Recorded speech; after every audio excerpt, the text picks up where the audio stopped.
Coming up on the next episode of the TMP Legends Show. Big man, you're so smart, go and find better things to do. You will not amount to anything. Tell us a little bit about that story and what was going on in your mind. I was mocked quite a lot. Even at home, they thought mentally I've lost it because I'm doing something out of the norm. I found much about myself by starting projects that failed along the way. I found myself, making a move because I think sometimes we wait for a perfect moment, you wait to get found. So I was just doing this, but still my vision was, not yet defined. Resourcefulness is the ultimate resource. Absolutely. And what was driving? It's not just about making money, driving an expensive car, living in a beautiful house, because I believe that, making money without having character also can destroy you.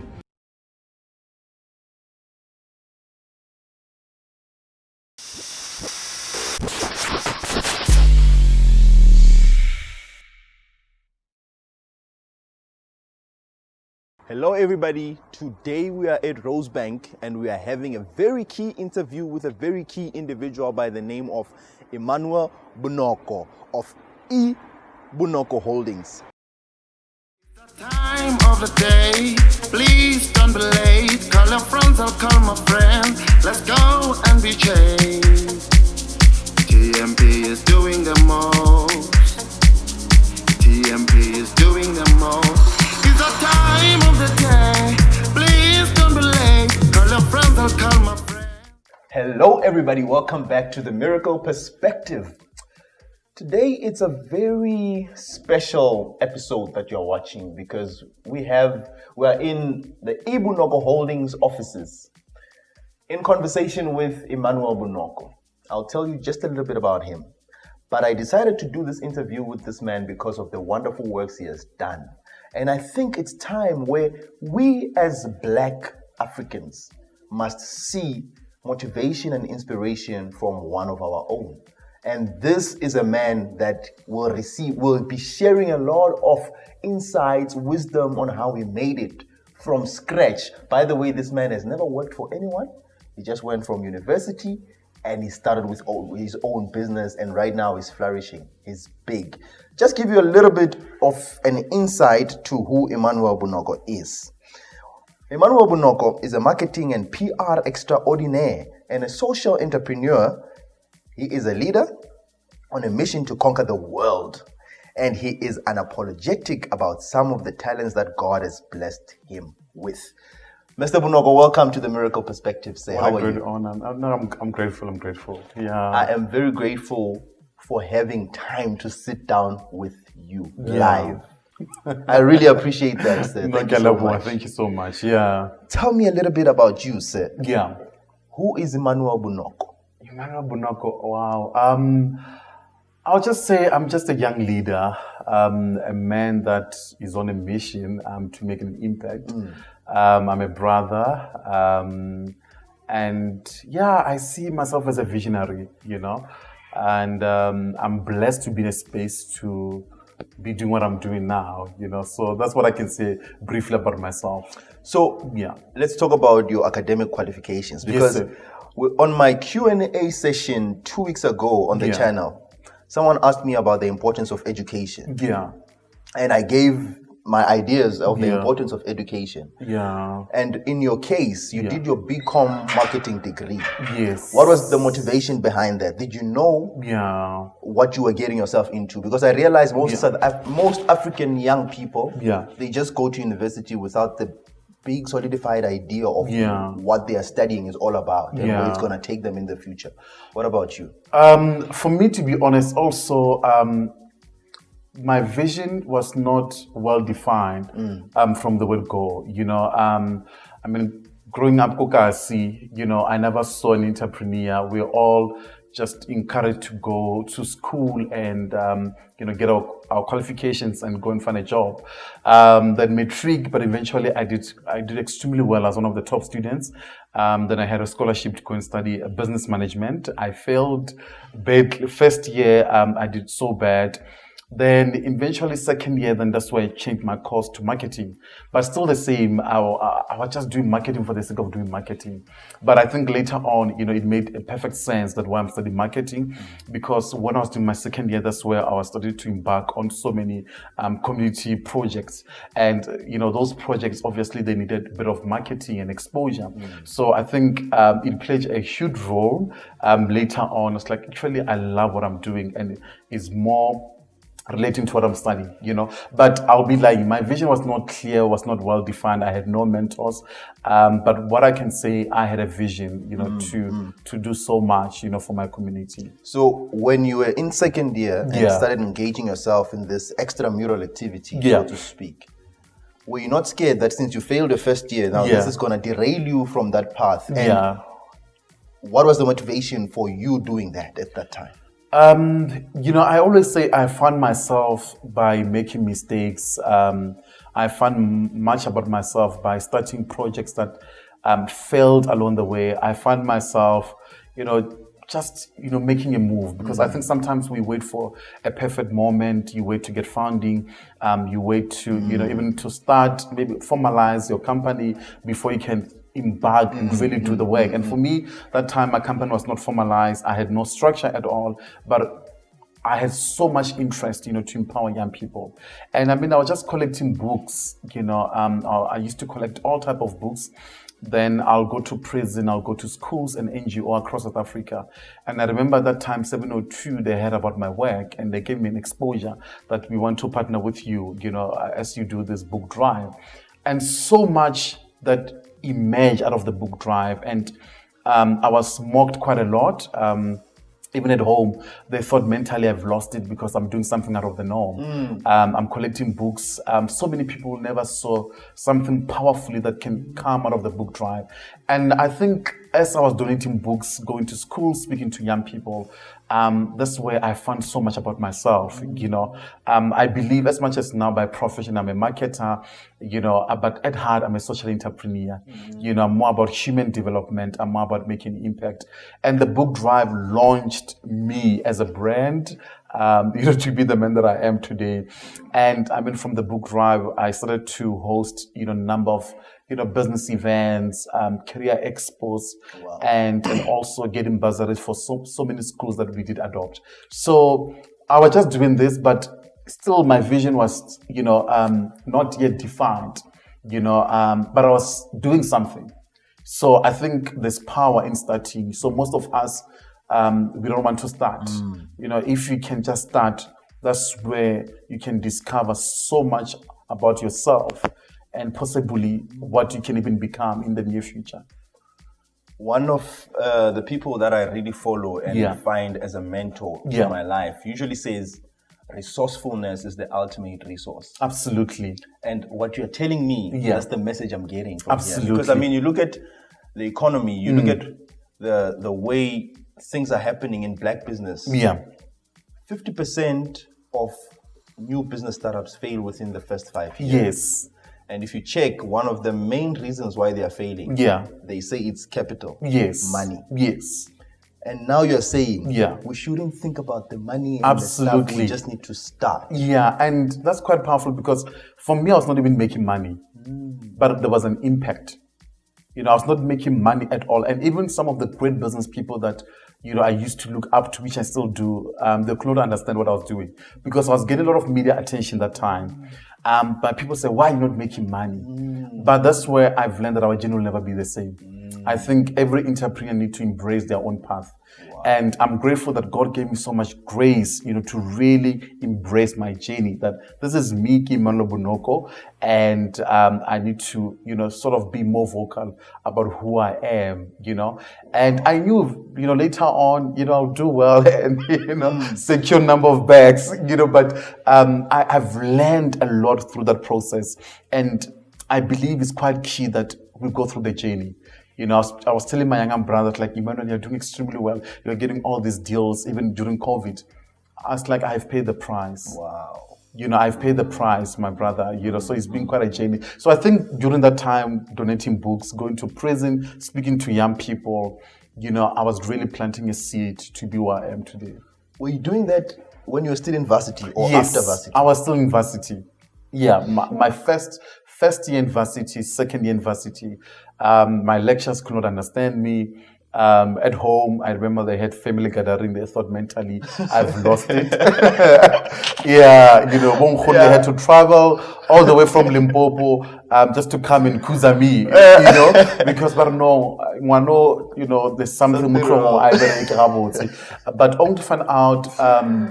Later on, I mean, it's only now, after a couple of years, they see the bigger picture of what I was doing. And I think more of the impact that they see beyond my personal achievement. Wow. Yeah, because the impact is there, the work is there. Dude, yeah. I'm just curious now. Yeah. As the family called each other to say, oh guys, by the way, that meeting we once had, Yeah. the guy was not crazy. Not exactly. They even had a problem with my name being on media because like media, they just loved my work. I mean, even Sky News, all these big production companies all over the world will come to South Africa just to come and speak about, document my journey. I've done a number of documentaries at my age, and it's like I'm not even a legend yet, but like they were quite fascinated in terms of what drives you, why are you doing this as a young man, and they look at my background, raised by a single parent. My mom, she was a domestic worker and earning 2.5 per month, but there you are.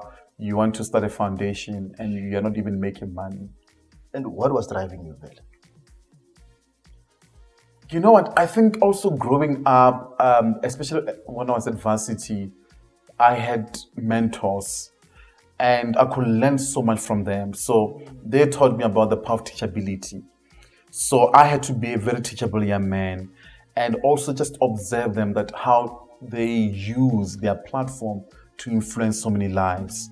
And that on its own also, it gave me so much motivation that, okay, where you are now, also you're in a better position to go back, kokasi, and empower your community. And that on its own, it was a motivation that, okay, go back and, inspire, go back and mentor. But again, also my background, looking at my mom, being a single parent, being a domestic worker, it's like, there's more that I can do. There's more that I can do. I was longing for more, I was like, I want to create jobs for so many young people. And I want to leave a legacy, so that on its own also did motivate me to work extremely hard and even to find mentors that eventually they can help me, to grow myself. And then you got your BCom degree in marketing. Then you decided not to go to work. Yes, sir. You did get job offer. Yeah. You turned it down. Yes. Tell us a little bit about that story and what was going on in your mind. So that time, before I complete my degree, already I have built a name for myself. I had access to corporate essay. I had an incredible profile. I remember that time I was one of the lead essay hero of the month by 702. I was listed on Mail and Guardian, one of the influential young people in South Africa. So I had a bit of profile. Then I was like, I need to leverage on this, to unlock so many doors. So also I had to be creative that how do I maneuver around. So towards getting my degree, already I was doing a number of events. I had an event called Back to Kasi, and which was quite a big movement. I'll visit all the townships in South Africa and develop entrepreneurs, give them funding, mentor them.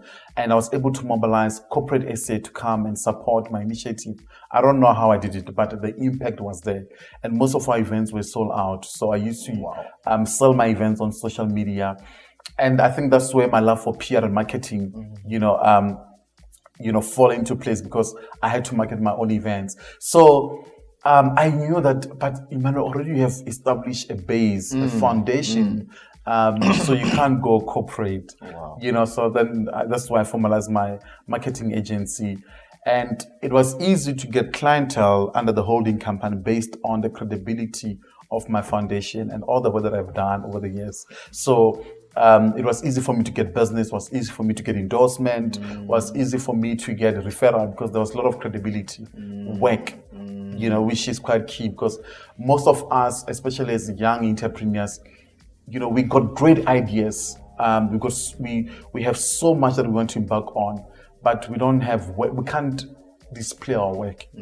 Despite how small the initiative might be, it's always key to display your work. It's all about let your work speak for yourself. So for me, I was able to master that. Document all your work. Yeah. Wow. And a US-based magazine Yeah. recognized you as one of the top of the world's most influential people. When was that? It was the year 2016, 17. Yeah. So it was around the same time with the Forbes. The Forbes list. Yeah. Wow. Sure. Yeah. But same time, when you get things like that, I'm not surprised because I've mentioned I paid the price. Yeah, you have. I was a servant. I served so many people. I had to seek mentors. And during that time, I think my character was being sort of pruned in a way. My skills were more redefined, and also I think God was testing me, for the bigger opportunities. Because I believe that making money without having character also can destroy you. So my character during that period where there was no income at all was being tested. And I had to be diligent. I had to humble myself.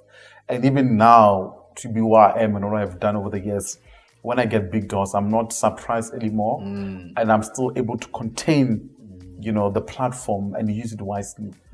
So it's always good to embrace the journey. And I did that very well. Making money without the character will destroy you. Yeah. Do you think that's the reason why most... I don't like saying this, but it's the fact. Yeah. Black businesses fail with very faster than other businesses. Most of us, when we go in business, our vision also is we make it about ourselves. It's all about me, And so the kind of mentors that I have, I look at the late Richard Maponya. Those are legends that inspire me to do what I do, that look beyond yourself, what legacy you want to leave. And for me, every day when I wake up in the morning, it's like I want to create jobs for so many young people. And also I prepare myself for God to use me as a vessel. That I'm just here to serve. I'm here to make an impact. And that also, I discovered that along the way that there's more to you. It's not just about making money, driving an expensive car, living in a beautiful house, but what impact are you going to leave? So I'm blessed also the kind of mentors that I had along the way. They taught me that from a tender age that define why you're in business, why you're doing this. Because even there are times where there was no money coming in, but I'll still wake up and go and hustle. So that's why it's very quite important to go through the journey, discover much about myself. Who are you? What you want to be known for? And most people, they've not figured that out. Yeah. Let me just read this about you, some of the accolades that you have for the people to understand who we are talking to here. You have received the barbecue. Yeah. BBQ or barbecue? BBQ. Okay. Yes. Yeah. The BBQ Awards in Paris Palais Community Builder of the Year in 2019. Yes, sir. And you received the Kia Young Business Achiever of the Year in 2017. Yes, sir. Forbes Africa 30 under 30 entrepreneurs to look out for in 2016. Yes, sir. Entrepreneur of the Year at the SA Man of the Year Awards 2016. Yes, sir. So in 2016 you were crazy. Yeah. He named African Hero of the Month by Real Africa. Yes, sir. The US-based magazine named him one of the 100 most influential leaders in the world. Under 30. Yes, sir. So all this work, you did it under the age of 30. Yes. If you don't mind me asking, how old are you now?